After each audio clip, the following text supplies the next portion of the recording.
Bem-vindos a mais uma apresentação da série Terapia Antimicrobiana. Eu sou o professor Carlos Eduardo Puz Araújo, da Universidade São Francisco. E abordaremos hoje o tema cefalosporinas. As cefalosporinas são antimicrobianos de origem natural que foram descobertos ao acaso na Ilha da Sardenha, na Itália, por volta de 1948, quando o professor Giuseppe Brozzo, pesquisando micro-organismos e microbiota do esgoto dessa região, acabou isolando e cultivando uma cepa de Cephalosporium acremonium. Esses agentes são agentes de espectro de ação ampliado, como veremos posteriormente, com atividade antimicrobiana sobre germes gram-positivos, gram-negativos, germes aeróbicos e germes anaeróbicos. A sua estrutura química contempla no coração da molécula um núcleo muito importante para sua atividade farmacológica, que é o anel beta-lactâmico, representado pelo número 1, a qual nós podemos observar aí nesse esquema mostrado na figura. Associado a um anel de hidrotiazínico, representado pelo número 2, fundido ao anel beta-lactâmico na estrutura 1. As cefalosporinas podem ser classificadas em gerações, fundamentalmente baseadas de acordo com o seu espectro de ação. Para tanto, nós temos as cefalosporinas de primeira geração, que seriam representadas pela cefalexina, cefadroxil, cefalotina e a cefazolina. Dessas cefalosporinas de primeira geração, podemos destacar aquelas que são utilizadas por via oral, como, por exemplo, a cefalexina, o cefadroxil, e as cefalosporinas utilizadas exclusivamente por via parenteral, como a cefalotina e a cefazolina. As cefalosporinas de primeira geração exibem uma amplitude de atividade antimicrobiana, predominantemente sobre germes gram-positivos, tendo uma menor amplitude sobre germes gram-negativos, porém, sobre germes gram-negativos, tendo atividade sobre alguns germes presentes ao grupo das enterobactérias. Nós temos as cefalosporinas de segunda geração. As cefalosporinas de segunda geração em relação às de primeira têm uma amplitude de atividade antimicrobiana aumentada sobre germes gram-negativos, em comparação às cefalosporinas de primeira geração. E também começam a exibir atividade sobre germes anaeróbios, bacilos gram-negativos. Desses agentes, nós teríamos os principais representantes: cefoxitina, cefaclor, acetilceforoxima, como agentes representativos, aonde nós teríamos a acetilceforoxima e nós teríamos o cefaclor como cefalosporinas de uso oral e a cefoxitina como cefalosporina de uso parenteral. Um destaque especial à cefoxitina, que seria a cefalosporina com maior atividade desse grupo sobre germes anaeróbios. As cefalosporinas de terceira geração seriam agentes cujo espectro de ação cresceria, aumentaria sobre germes gram-negativos, dentre eles principalmente cepas de pseudomonas. As cefalosporinas de terceira geração, apesar desse espectro ampliado sobre germes gram-negativos, não exibiria atividade sobre anaeróbios. Nós teríamos como representantes típicos dessa geração ceftriaxona, ceftaxima, cefoperazona, teríamos a cefixima como alguns representantes representativos desse grupo. E, finalmente, as cefalosporinas de quarta geração, as quais representariam a geração de maior amplitude de atividade antimicrobiana do grupo, representadas pela cefpiroma e cefpima. Mecanismo de ação das cefalosporinas. Observando essa estrutura microbiana, podemos observar que o micro-organismo apresenta um invólucro externo conhecido como parede celular. A parede celular é uma estrutura na bactéria constituída por uma associação de aminoácidos e açúcares. E esta parede, essa estrutura, mantém, portanto, a integridade do micro-organismo devido à presença de uma pressão interna exercida pelo seu conteúdo citoplasmático. Portanto, a parede celular para o micro-organismo configuraria-se como um arcabouço, ou uma armadura, ou um envelope, ou um invólucro rígido que manteria, portanto, o micro-organismo estável. Nós poderíamos observar na parede celular que nos germes gram-positivos nós teríamos uma parede celular exteriorizada para o exterior do micro-organismo. E nos germes gram-negativos nós teríamos uma parede celular internalizada entre duas membranas. Os beta-lactâmicos do grupo das cefalosporinas atuariam através de uma ação enzimática inibitória, impedindo as ligações cruzadas entre os polímeros lineares de açúcares nessa estrutura.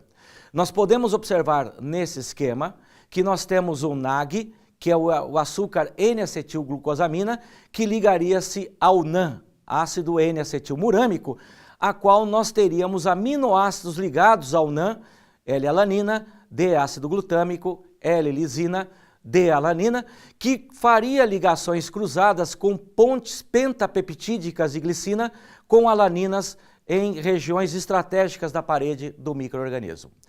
Toda vez que emprega-se cefalosporina para o tratamento de um estado infeccioso, inibe-se uma enzima responsável pelas ligações cruzadas entre a lisina, ligada ao ácido N-acetilmurâmico, com a D-alanina posterior ligada por ligações cruzadas.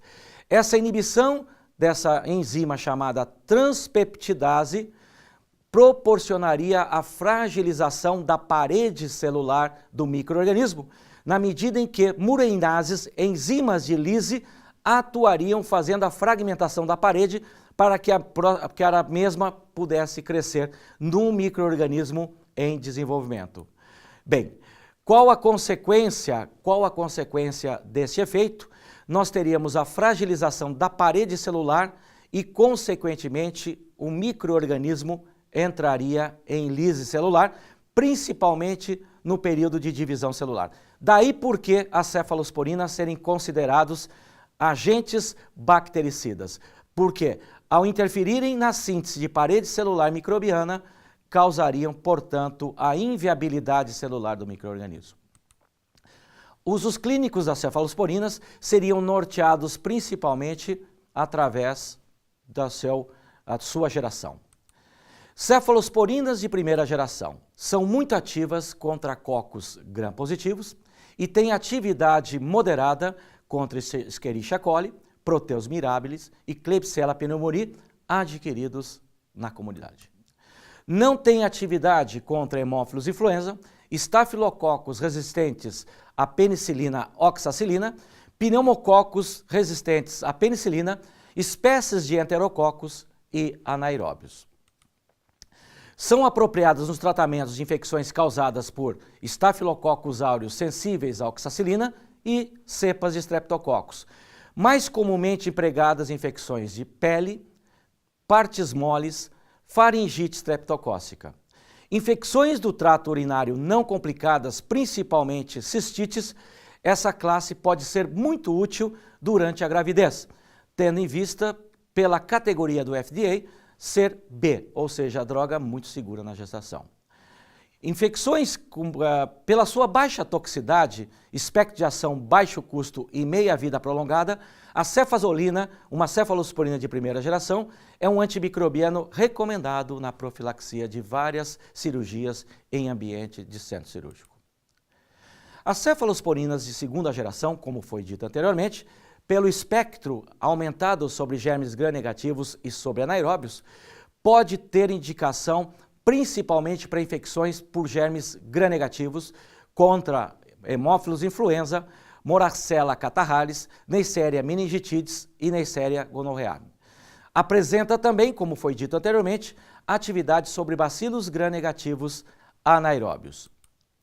A cefuroxima, pela sua atividade contra Streptococcus pneumoniae, hemófilos influenza e Moraxella catarrhalis, incluindo cepas produtoras de beta-lactamases, é utilizada no tratamento principalmente de infecções respiratórias adquiridas na comunidade sem o agente etiológico identificado. A cefaloxima e o cefaclor podem também ser utilizados para uma variedade de infecções como pneumonias, infecções urinárias, infecções de pele, sinusite e otites médias. A cefoxitina é o agente anaerobicida mais eficaz do grupo e é utilizado para infecções por anaeróbios e por germes gram-negativos. Então, dentro desse aspecto, nós podemos utilizar a cefoxitina em infecções intraabdominais, infecções pélvicas e ginecológicas, infecções do pé diabético, infecções mistas, anaeróbios e aeróbicos de tecidos moles, sendo também utilizada na profilaxia de cirurgias coloretais no paciente no centro cirúrgico. As cefalosporinas de terceira geração, como foi dito anteriormente, têm um espectro aumentado predominantemente sobre germes gram-negativos e aqui a sua amplitude destaca-se principalmente por cepas de pseudomonas. Então, a indicação principal para essas cefalosporinas seriam bacilos gram-negativos facultativos, tendo atividade antimicrobiana superior a Streptococcus pneumoniae, incluindo aqueles com sensibilidade intermediária às penicilinas, assim como Streptococcus pyogenes e outras cepas de Streptococcus. Esses agentes apresentam alta atividade sobre Pseudomonas aeruginosa, sendo dois agentes desse grupo, como a ceftazidima e a cefperazona, os seus representantes de maior atividade. Podem ser utilizados no tratamento de uma série de infecções por bacilos gram-negativos suscetíveis adquiridas no ambiente hospitalar, dentre elas infecções de feridas cirúrgicas, pneumonias, infecções do trato urinário complicadas. A ceftaxima e ceftriaxona podem ser utilizados no tratamento de meningites por hemófilos de influenza, Streptococcus pneumoniae e Neisseria meningitidis. Um aspecto importante destacar que a ceftaxima e a ceftriaxona são as cefalosporinas de terceira geração de maior penetração no líquido cefalorraquidiano, portanto sendo úteis em infecções como esta representada por meningites. A ceftazidima é uma excelente opção para tratamento por meningites causada por Pseudomonas aeruginosa, tendo em vista esse seu espectro diferenciado sobre esse tipo de micro-organismo. E as cefalosporinas de quarta geração seriam representativas pelos agentes de maior amplitude de atividade antimicrobiana do grupo, e seriam e conservariam atividades sobre bactérias gram-negativas, incluindo uma atividade marcante sobre Pseudomonas aeruginosa, além de apresentar atividade contra cocos gram-positivos e especialmente estafilococos sensíveis à oxacilina. Podem ser úteis também em meningites devido à sua penetração no líquido cefalorraquidiano e apresentam-se resistentes a beta-lactamases bacterianas, um problema hoje na clínica quando se emprega um agente beta-lactâmico. Pela sua atividade anti-pseudomonas, tem sido utilizada em pneumonias hospitalares, infecções do trato urinário complicadas, graves e meningites por bacilos gram-negativos. Tem atividades contra estafilococos sensíveis à oxacilina, assim como essa droga faz parte do esquema empírico usado em pacientes granulocitopênicos febris. Vamos falar um pouquinho da farmacocinética de algumas cefalosporinas. E um aspecto muito importante quando se prescreve essas cefalosporinas é que as mesmas têm como rota de excreção do organismo a via renal, seja por filtração glomerular, seja por secreção ativa tubular. Portanto, toda a terapia com cefalosporinas devem ser fundamentadas com exames clínicos de função renal do indivíduo, de tal maneira que, ao uso de cefalosporinas de primeira geração, segunda geração, terceira geração e quarta geração, faz-se necessário ajustes de acordo com a função renal do paciente. Efeitos adversos principais das cefalosporinas. Espera-se desses compostos possíveis efeitos de hipersensibilidade, como febre medicamentosa e rash, diarreias por causa da proliferação de Clostridium difficile, causando um quadro tecnicamente conhecido como superinfecção, E uma cefalosporina de quarta geração, como a cefepima, está envolvida com o risco de neurotoxicidade na insuficiência renal aguda com altos níveis e concentrações plasmáticas desse antibiótico. Esse quadro de neurotoxicidade caracterizaria-se por um quadro de encefalopatia com estado epilético não convulsivo, podendo ser acompanhado por abalos musculares espontâneos, no caso conhecidos como mioclonias. Vamos falar um pouquinho de interações medicamentosas. A cefazolina é incompatível com soluções contendo eritromicina, aminoglicosídeos, cimetidina e teofilina.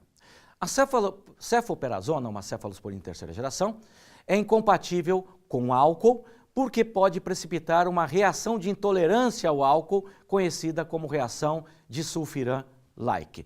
Assim como a cefoperazona poderá aumentar o risco de sangramento quando, em terapias associadas com antiagregantes plaquetários, como ácido acetilsalicílico, clopidogrel, agentes como heparina, trombolíticos e anticoagulantes orais, como varfarina. A cefotaxima, uma cefalosporina de terceira geração também, é incompatível em soluções contendo bicarbonato de sódio, metronidazol e aminoglicosídeos. Assim como a ceftazidima, um agente altamente ativo contra pseudomonas, é incompatível com soluções contendo vancomicina ou contendo aminoglicosídeos. Ainda com relação à ceftrexona, pode haver precipitação intravascular quando da associação dessa cefalosporina com soluções contendo cálcio. Principais características das cefalosporinas. São agentes que exibem ação bactericida porque atuam inibindo a síntese da parede celular. A sua classificação em gerações se dá de acordo com o seu espectro de ação. Cefalosporinas de primeira geração, amplitude antimicrobiana predominante sobre germes gram-positivos. Cefalosporinas de segunda geração, amplitude de atividade antimicrobiana sobre germes gram-positivos, germes gram-negativos e anaeróbios. Cefalosporinas de terceira geração, amplitude de atividade aumentada sobre germes gram-negativos, principalmente pseudomonas, e cefalosporinas de quarta geração apresentariam a maior amplitude do grupo. A biodisponibilidade oral é variável e depende de cada agente dentro de suas gerações. Excreção preferencialmente renal, portanto necessitando-se de ajustes no caso de disfunção renal. As cefalosporinas de terceira geração apresentam boa penetração no líquido cefalorraquidiano, portanto podendo ser úteis para meningites. E essas cefalosporinas representam uma classe muito segura na gestação, segundo o FDA categoria B.